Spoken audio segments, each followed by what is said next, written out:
नमस्कार स्टूडेंट, आज की क्लास में आप सभी का एक बार फिर से स्वागत है। आज अपनी इस क्लास 12 की दूसरी क्लास है और इसमें आज अपन को पढ़ना है सांद्रता व्यक्त करने की। जो विलयन होता है, ठीक है, तो उनकी जो सांद्रता है उसको अपन कैसे व्यक्त कर सकते हैं, तो उसके लिए कुछ विधियाँ दी गई हैं इसमें। ठीक है, तो इसमें अपन को मोलरता भी पढ़ना है, मोललता पढ़ना है, ठीक है, पीपीएम यानी कि पार्ट पर मिलियन पढ़ना है और प्रतिशतता। तो सबसे पहले अपन देखेंगे प्रतिशतता। तो प्रतिशत का नाम से ही स्पष्ट है 100, ठीक है ना। तो बिलियन में क्या लेते हैं अपन, 100 भार, यानी कि दो प्रकार से इसको अपन निकाल सकते हैं, भार के अनुसार और आयतन के अनुसार। ठीक है, तो 100 भार भाग, या मान के चलिए 100 आयतन भाग, ठीक है ना, के द्वारा इसको व्यक्त किया जाता है। तो जो परसेंटेज है, तो इसका मतलब होता है यह बिलियन की 100 भार भाग, यह बिलियन की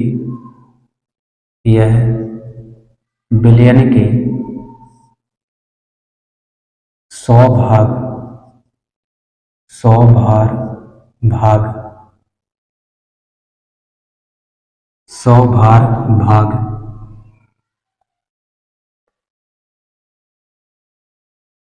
या 100 आयतन,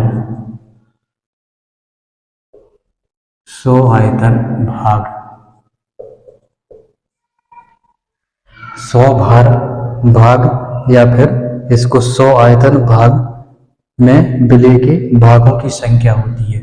भाग में विलय के भागों की संख्या, विलय के भागों की संख्या होती है, विलय के भागों की संख्या होती है। ठीक है, तो इसको दो प्रकार से व्यक्त कर सकते हैं अपन।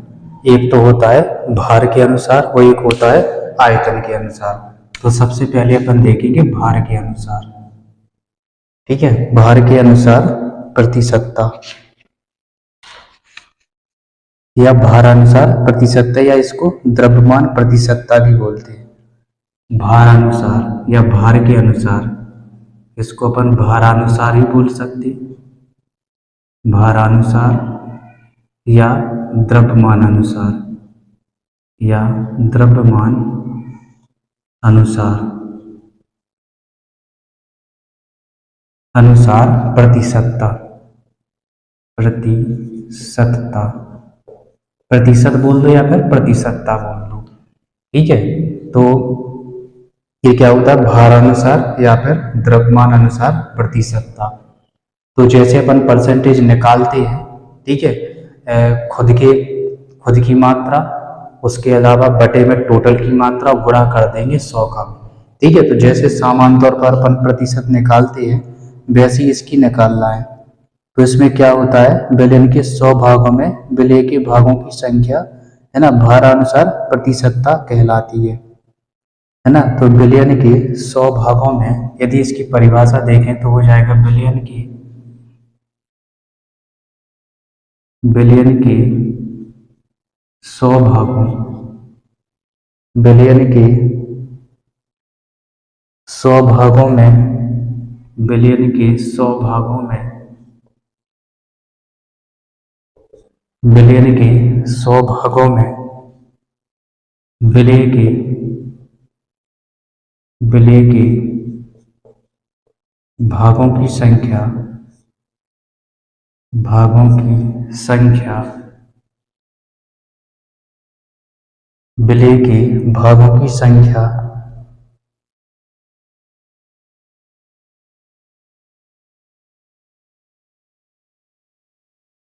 विलय के भार भागों की संख्या,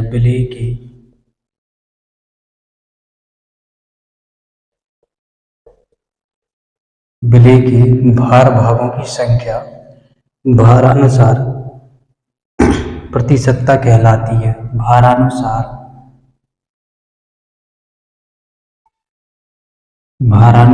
प्रतिशतता कहलाती है। भारानुसार प्रतिशतता कहलाती है। इसको अपन वेट बाई वेट भी बोल सकते हैं। ठीक है, भार है ना, द्रव्यमान है। ठीक है, तो वेट बाई वेट भी बोल सकते हैं इसको, वेट बाई वेट परसेंटेज, या परसेंटेज वेट बाई वेट बोल सकते हैं। इसको बोल सकते हैं अपन परसेंटेज वेट बाई वेट। ठीक है, इसको क्या बोलते हैं अपन, परसेंटेज वेट बाई वेट भी इसको बोल सकते हैं। परसेंटेज वेट बाई वेट भी इसको बोलते हैं। इसका जो फॉर्मूला होता है वो होता है परसेंटेज वेट बाई वेट,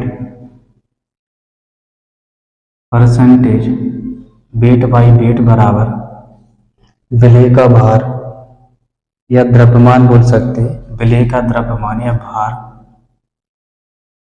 विलेय का भार और बटे में विलयन का भार, विलयन का भार। भार बोल दो इसको, चाहे द्रव्यमान बोल दो, द्रव्यमान। केमिस्ट्री में भार और द्रव्यमान एक ही माने जाते हैं। ठीक है ना, केमिस्ट्री में क्या होते हैं, भार और द्रव्यमान एक ही माने जाते हैं, लेकिन फिजिक्स में ये थोड़ा क्या है, अलग अलग हो जाते हैं। ठीक है, फिजिक्स में क्या है, ये अलग अलग हो जाते हैं, लेकिन केमिस्ट्री में सामान्य तौर पर इनको एक ही माना जाता है। ठीक है, चाहे इसको भार बोल दें और या फिर द्रव्यमान बोल दें, और गुणा में 100। अभी इसका अपन सवाल भी देखेंगे। ठीक है, इसका सवाल भी देखेंगे तो और अच्छे से क्लियर हो जाएगा। ठीक है, इससे संबंधित सवाल भी अपन देखेंगे। इसके बाद दूसरा है भार आयतनानुसार प्रतिशत, भार आयतनानुसार प्रतिशत। दूसरा होता है भार आयतनानुसार प्रतिशत, भार आयतनानुसार, आयतनानुसार भार आयतनानुसार प्रतिशत। ठीक है, तो नाम से ही स्पष्ट है, भार और आयतन इसमें क्या होती है, दोनों चीजें होती है। ठीक है, भार और आयतन दोनों होती है।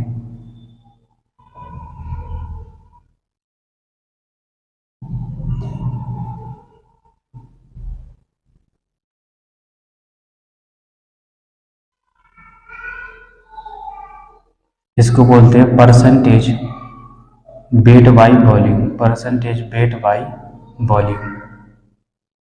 ठीक है, क्या बोलते हैं इसको, इसको बोलते हैं परसेंटेज वेट बाई वॉल्यूम। इसमें क्या होता है, इसमें दोनों चीजें होती हैं। ठीक है, इसमें आपका भार भी रहता है और आयतन भी रहता है। ठीक है, इसमें दोनों चीजें रहती हैं आपकी, आयतन भी और भार भी। विलयन के 100 भार भाग आयतन में विलय की भार भागों की संख्या ही भार आयतनानुसार प्रतिशत कहलाती है। तो इसमें लिखेंगे विलय का द्रव्यमान बटे विलयन का आयतन, विलय का द्रव्यमान, विलय का द्रव्यमान, विलय का द्रव्यमान और बटे में विलयन का आयतन, विलयन का आयतन, आयतन गुणा में 100। ठीक है, विलय का द्रव्यमान बटे में विलयन का आयतन और गुणा में 100, है ना, वेट बाई वॉल्यूम। ये होता है वेट, BIGHT, BIGHT वेट, और आयतन यानी कि वॉल्यूम, ये होता है वॉल्यूम। ठीक है, तो ये वेट है, ये वॉल्यूम है, क्योंकि विलय का अपन ने वेट लिया है और विलयन का क्या लिया, आयतन, इसलिए वेट बाई वॉल्यूम है। और इसमें दोनों क्या है, दोनों में क्या है, भार, यानी कि दोनों क्या है, द्रव्यमान है, इसलिए इसको वेट बाई वेट बोलते हैं। ठीक है, अब इनसे संबंधित कुछ सवाल अपन करेंगे, जिससे क्या है और अच्छे से क्लियरिटी हो जाएगी और अपन को ये चीजें समझ में आ जाएंगी। ठीक है, तो अपन को एक एक दोनों के उदाहरण देखना है, तो मैं इसको इरेज किए दे रहा हूँ, तो दोनों के अपन एक एक उदाहरण देखेंगे। तो ये सवाल दिए गए हैं, इन सवाल को अपन सॉल्व करेंगे।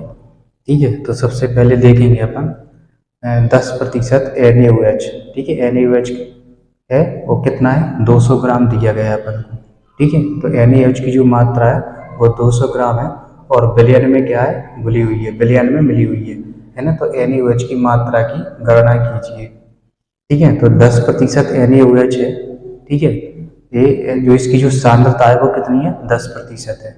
ठीक है, और 200 ग्राम विलयन में, है ना, घुली हुई है ना, तो NaOH की मात्रा यानी कि NaOH का अपन को द्रव्यमान निकालना है कि कितना होगा। ठीक है, तो यहाँ पे लिखेंगे अपन प्रतिशत सांद्रता बराबर, प्रतिशत सांद्रता बराबर विलय की मात्रा, विलय की मात्रा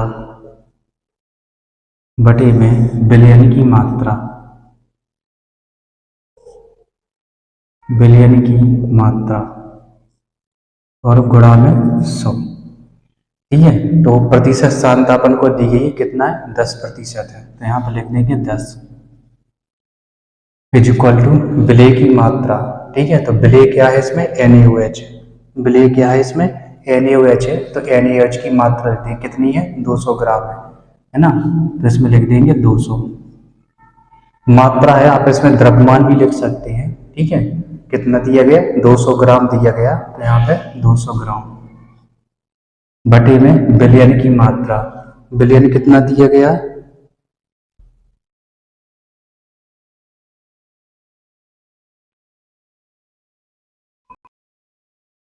माफ कीजिए, इसमें इसकी मात्रा अपन को ज्ञात करना है। ठीक है, विलय की मात्रा क्या है, अपन को ज्ञात करना है, तो यहाँ पे अपन लिख सकते हैं NaOH की, NaOH की मात्रा ये अपन को निकालना है। ठीक है, और विलयन की मात्रा अपन को कितनी दी गई है, 200, तो ये विलयन की मात्रा है और गुणा में 100।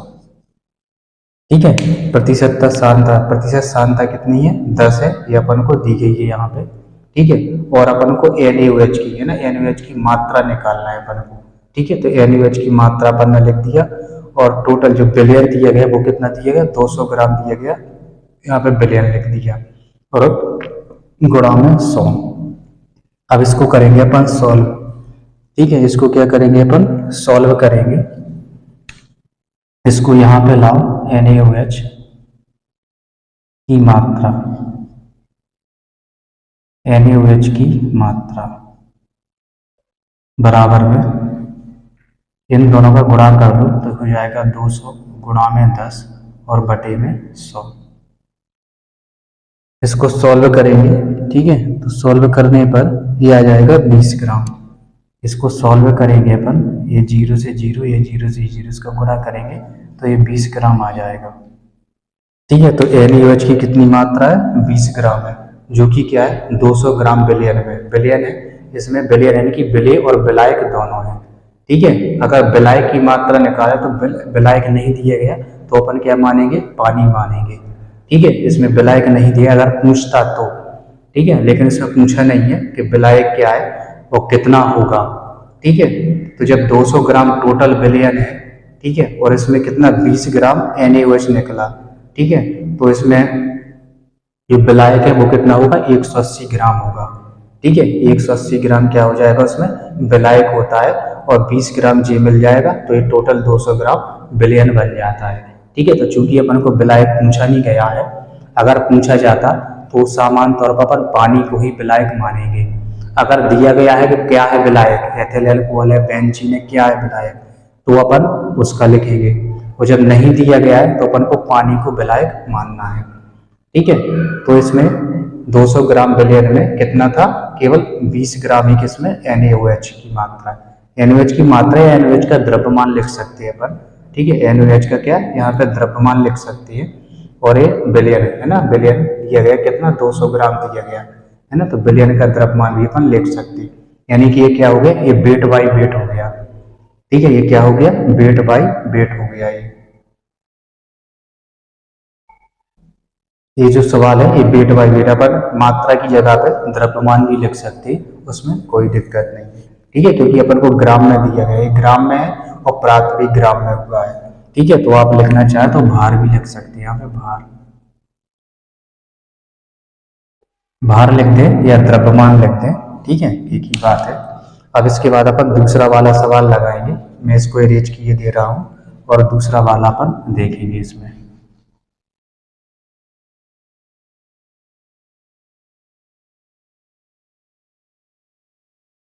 दूसरा दिया गया 40 ग्राम H2SO4, ग्राम यानी कि ये बिले है, कितना दिया गया है ना, अपन को 40 ग्राम दिया गया। बिलियन कितना है, 1000 ml बिलियन है, ठीक है, 1000 मिलीलीटर बिलियन में उपस्थित है। तो बिलियन में H2SO4 की प्रतिशत सांद्रता की गणना की, इसमें अपन को सांद्रता निकालना है। इस पहले वाले सवाल में अपन को सांद्रता दी गई थी, ठीक है, तो अपन ने क्या NaOH की द्रव्यमान या NaOH की अपन ने मात्रा निकाली। लेकिन इसमें क्या है, इसमें अपन को H2SO4 की मात्रा भी दे दी है और बिलियन यानी कि कितना बिलियन है वो भी दे दिया गया है ना। तो इसमें अपन को प्रतिशत सांद्रता यानी कि इसको निकालना है अपन को। तो इसमें अपन फॉर्मूला लगाएंगे, प्रतिशत सांद्रता बराबर प्रतिशत सांद्रता बराबर सांद्रता बराबर विलेय का द्रव्यमान लिख सकते हैं अपन, विलेय का द्रव्यमान या विलेय की मात्रा लिख दो, कोई दिक्कत नहीं है, मात्रा भी लिख सकती, भार भी लिख सकती, और बटे में बिलियन का आयतन, बिलियन की मात्रा या बिलियन का आयतन। अब चूंकि 1000 ml में दिया गया यानी कि बिलियन का अपन यहाँ पे आयतन लिख सकते, आयतन, और गुणा में 100, ठीक है, गुणा में क्या है 100 लिखेंगे, ठीक है। तो प्रतिशत सांद्रता अपन को निकालना है, विलेय का द्रव्यमान कितना दिया गया 40 ग्राम, यहाँ पे 40 लिख देंगे, गुणा में क्या आ जाएगा 100 आ जाएगा, गुणा में 100, और आयतन कितना वो है ना, आयतन कितना 1000 ml, तो 1000 लिख देंगे। इसको सॉल्व करेंगे अपन, ठीक है, इसको सॉल्व करेंगे तो ये आ जाएगा 4%, है ना, 3 0 1 2 3 1 2 3, तो ये 4%, ठीक है, 4% सांद्रता आ जाएगी। यानी कि जो H2SO4 है ना, 1000 ml में घुला हुआ है, तो इसकी जो सांद्रता होगी वो कितनी होगी 4% सांद्रता होती है, ठीक है। तो इसको अपन क्या बोलते हैं, वेट बाय वॉल्यूम बोलते हैं इसको। ये अपन ने क्या किया, वेट बाय वॉल्यूम का है ना सवाल लगाया। इसके अलावा वॉल्यूम बाय वॉल्यूम भी होता है, ठीक है, एक और होता है, इसमें 3 होते हैं, वेट बाय वेट यानी कि 3 चीजें होती हैं, परसेंटेज वेट बाय वेट, और दूसरी होती है परसेंटेज वेट बाय वॉल्यूम, और तीसरी होती है परसेंटेज वॉल्यूम बाय वॉल्यूम, ठीक है। जब दोनों चीजें अपन को क्या है द्रव्यमान, मतलब दोनों में क्या है अपन को ml में चीजें दी गई, आयतन दिया गया हो, तो वहां पे अपन वॉल्यूम बाय वॉल्यूम लगाएंगे। और जब वेट यानी कि वेट दिया गया हो, विलेय का वेट दिया गया हो, और विलेय का क्या है ml में आयतन, तो अपन वेट बाय वॉल्यूम लगाएंगे। और जब दोनों के अपन को द्रव्यमान दिए जाएंगे तो उसमें अपन फॉर्मूला वेट बाय वेट का लगाएंगे। इसमें क्या होती है, दोनों चीजें द्रव अवस्था में होती है, ठीक है। इसमें क्या होती है, ठोस में है ना, H2SO4 क्या ठोस में भी हो सकती है ये, ठीक है। तो ग्राम में अपन ने इसलिए इसमें ग्राम में लिया है, और जब द्रव में लेंगे अपन तो उसमें क्या हो जाएगा, आयतन ही आयतन रहेगा, ठीक है, विलेय का भी आयतन रहेगा और विलयन का भी आयतन रहेगा, ठीक है। इसमें क्या होता है, दोनों के द्रव्यमान रहते हैं, इसमें एक विलेय का द्रव्यमान रहेगा और जो विलयन है उसका आयतन रहेगा। इसमें विलेय का भी आयतन रहता है और विलयन का भी आयतन रहता है, ठीक है। इसी प्रकार इन्हीं के अनुसार इसको भी अपन को सॉल्व करना है, ठीक है। तो इस तरीके से अपन ने इसको देखा। अब इसके बाद आती है शक्ति, या जिसको अपन बोलते हैं ग्राम प्रति लीटर सांद्रता, ठीक है। तो इसको अपन मिटाए दे रहे हैं। इसके बाद अपन देखें ग्राम प्रति लीटर सांद्रता। अगली डेफिनेशन है, अगली अपन देखेंगे शक्ति या ग्राम प्रति लीटर में व्यक्त सांद्रता, ठीक है। तो इसको हाइड्रोजन आयन आपने वो पढ़ा होगा, क्या बोलते हैं हाइड्रोजन आयन, ठीक है। हाइड्रोजन आयन की जो शक्ति होती है, या जिसको अपन लॉग क्या बोलते हैं उसको पीएच वैल्यू, है ना, पीएच वैल्यू का नाम आपने सुना होगा। इसकी डेफिनेशन देखते हैं तो उसमें जो हाइड्रोजन आयन की जो सांद्रता होती है वो आपकी ग्राम प्रति लीटर में है ना व्यक्त की जाती है। तो इसमें अपन डेफिनेशन लिख सकते हैं, किसी विलयन की किसी विलयन के 1 लीटर या 1000 ml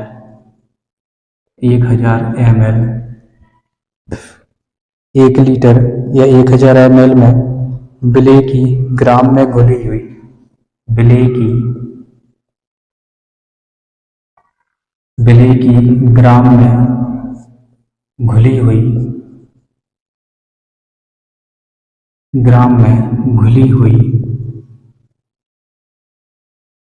में घुली हुई मात्रा विलयन की शक्ति कहलाती है।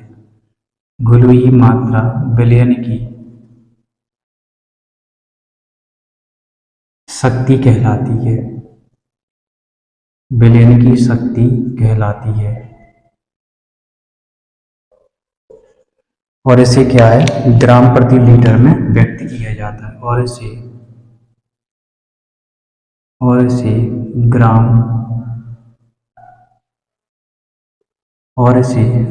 प्रति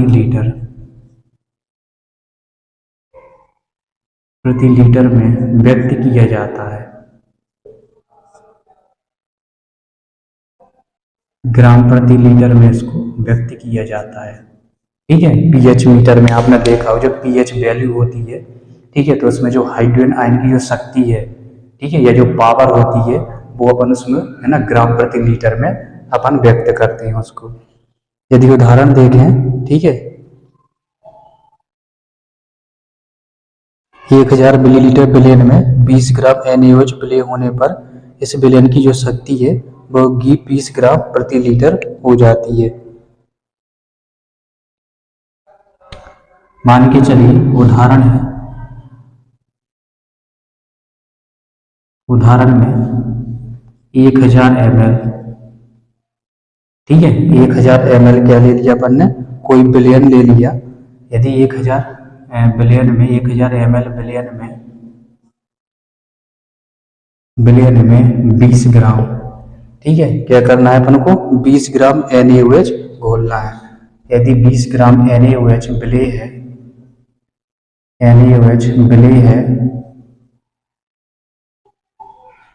विलय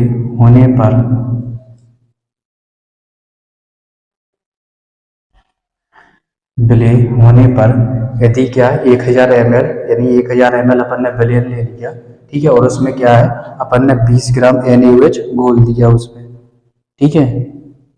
NaOH विलय होने पर जो विलयन की जो शक्ति होती है,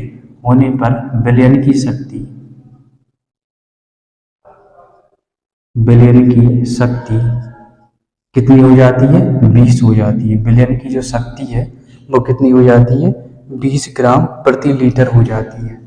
20 ग्राम प्रति लीटर हो जाती है, ठीक है। शक्ति क्या है, 20 ग्राम प्रति लीटर हो जाती है। यदि अपन इसकी फॉर्मूला देखें तो ये इस तरीके का हो जाएगा,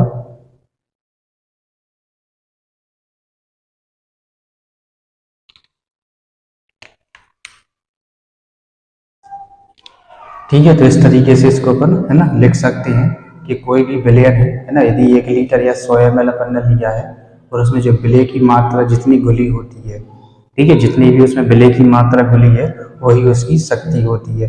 जैसे कि 1000 ml अपन ने विलयन लिया और उसमें अपन ने मात्रा कितनी घोल दी, 20 ग्राम घोल दी, ठीक है, तो विलयन की जो शक्ति होगी वो कितनी होगी, 20 ग्राम होगी। यानी कि चाहे जितना अपन विलयन ले ले, ठीक है, उसमें जितनी मात्रा अपन विलय की घोलेंगे उतनी ही क्या होगी, उसकी शक्ति कहलाती है, ठीक है। तो जितनी अपन मात्रा उसमें घोलेंगे है ना, विलयन की शक्ति क्या है, उतनी ही होती है।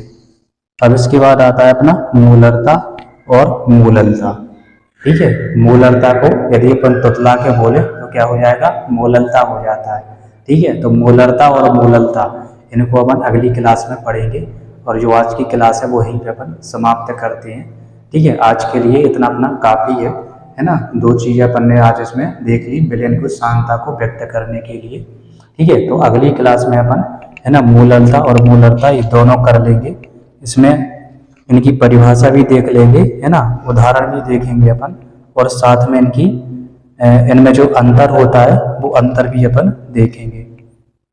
ठीक है, तो आज की क्लास में बस इतना ही। आप इसी प्रकार से है ना हंसते रहिए, खेलते रहिए, मुस्कुराते पढ़ते रहिए। वीडियो अच्छा लगे तो अपने दोस्तों के साथ ज़रूर शेयर कीजिए। नमस्कार।